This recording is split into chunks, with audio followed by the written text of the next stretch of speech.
Yung pinaka senaryo talaga natin guys dito is yung sitaw kakapit sa talong gaya nito. Yan. So ito. Dali lang. Napakasimple.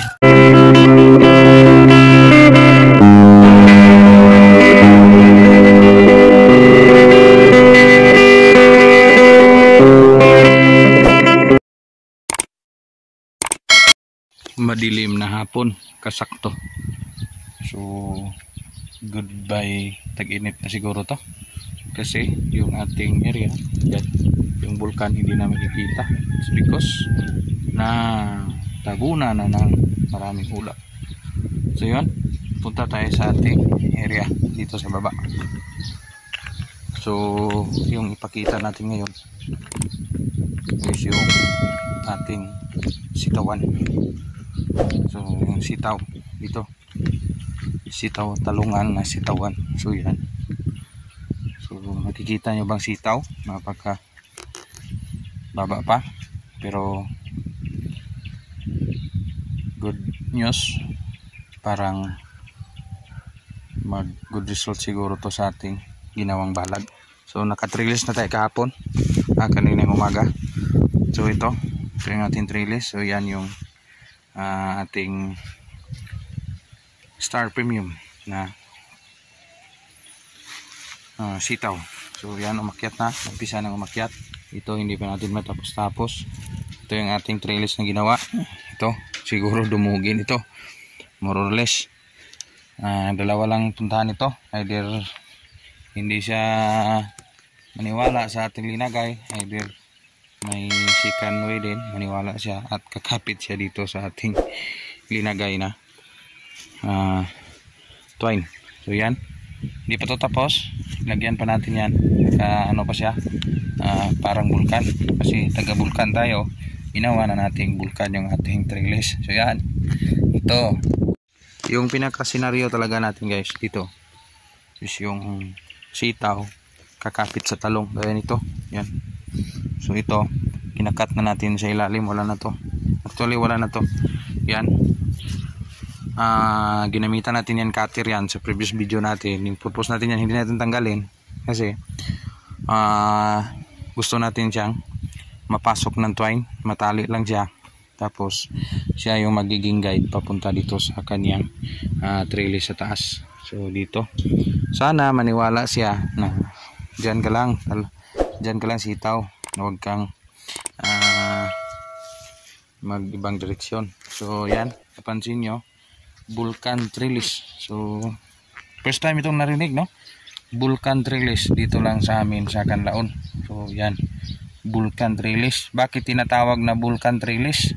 Parang bulkan, yan, bulkan sa gitna, tapos dito sa gilid, yan, talungan na sitawan. So saan nyo ba nakikita ito? Talungan na sitawan dito lang sa aming lugar. So yan, umakyat na.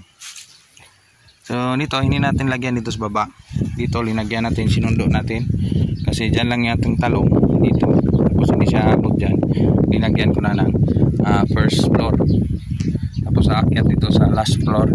Kung lalagay pa tayo ng rooftop nito, so okay, kung maniwala yung ating sitaw na pupunta siya dyan. So yung mga talbos niya is yan, umakyat na sa ating talong.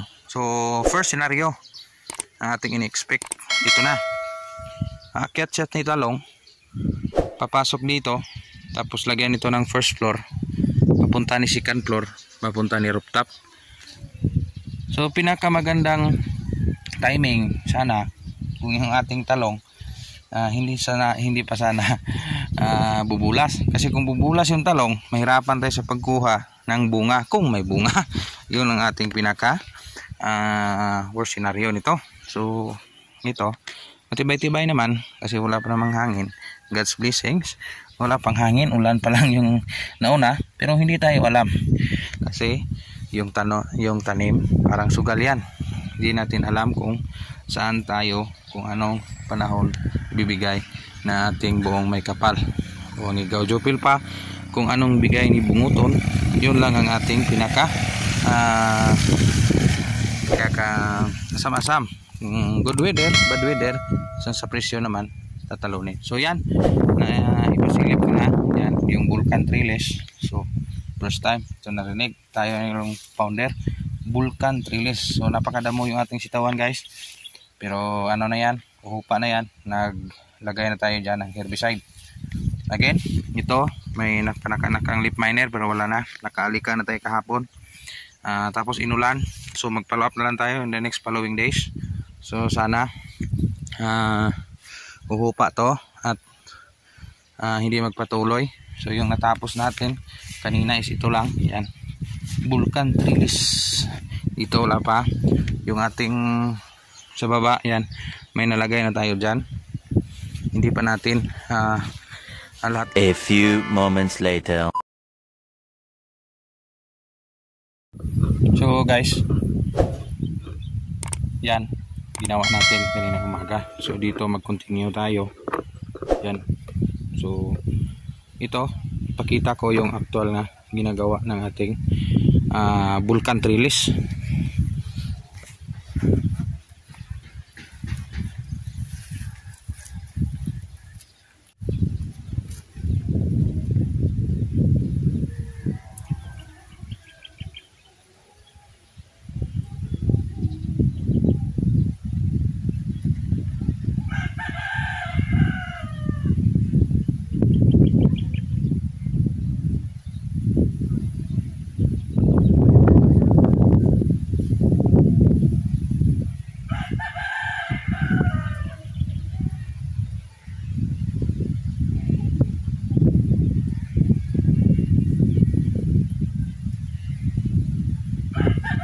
Guys, maglak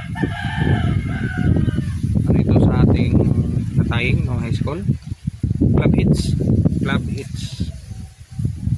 ito guys. Magagamit mo ito sa itong tayo nito, yan. So ganyan, yan, right over left and then right left over right. So yan, ganyan mo, tapos ilagay mo doon sa ating balag.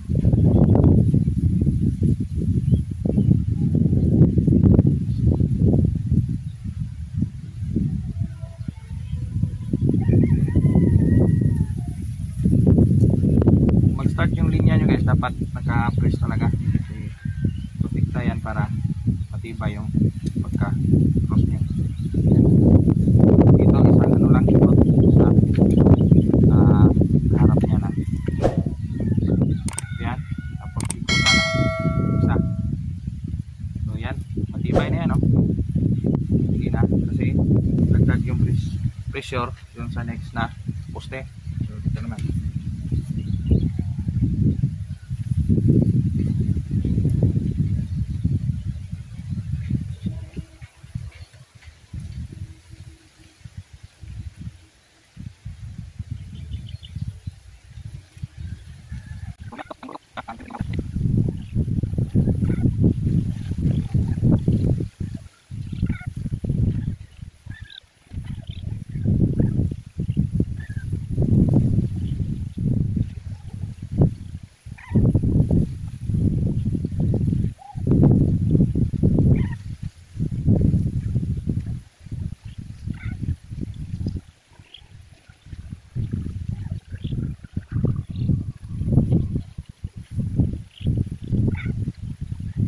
at lahat matatapos kasi doon tayo din ni litos. So yung ating litos next week matransplant na, so dapat ito itong linggo na to matapos-tapos din ito. So sana matapos to. So yung ating Vulcan Trellis.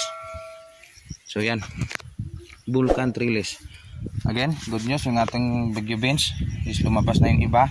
Yung first batch is nauna yan, lumabas na. Iba talaga guys pag if to ilang if na. So yan, hindi pareho yung tubo. Yan, beans yan, bagyo beans, hindi magic beans ha. Bagyo beans. Yan, dyan sa area na yan, hindi pa natin nakatingan yung talong. Dito pa lang sa halfway ng katabi ni sitaw, dito pa lang natin na ikakat. Iniwan yung isang sanga. Again, yung ginaya natin yung Thailand yung Thailand farm o Thai farming. So ito magandang bunga ni talong. Saan makakakita nito? May sitawan ka pa, may talungan ka pa sa isang crop lang. So sabay-sabay intercropping yung ating again. Nagtatanong kayo bakit hindi umiikot yung ating sprinkler? Kasi maulan na dito sa atin. Good news, God's blessings, marami nang nagpo-post na umuulan na sa kanila. Sana marami din makatanim na ngayon at yung nauna nito o yung nahuli nito, hindi lang wala ng pag-asa, tanim lang tanim.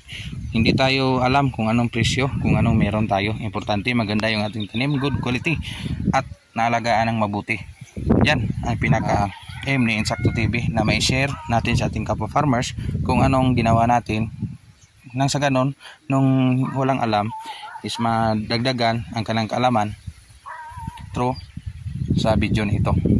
Yan lang muna ang kunting update sa Insakto Farm, Calon City, Negros Oriental. Kung anong dilim ng panahon, kasing liwanag ng ating tanim na sitaw Star Premium. Salamat Insakto TV.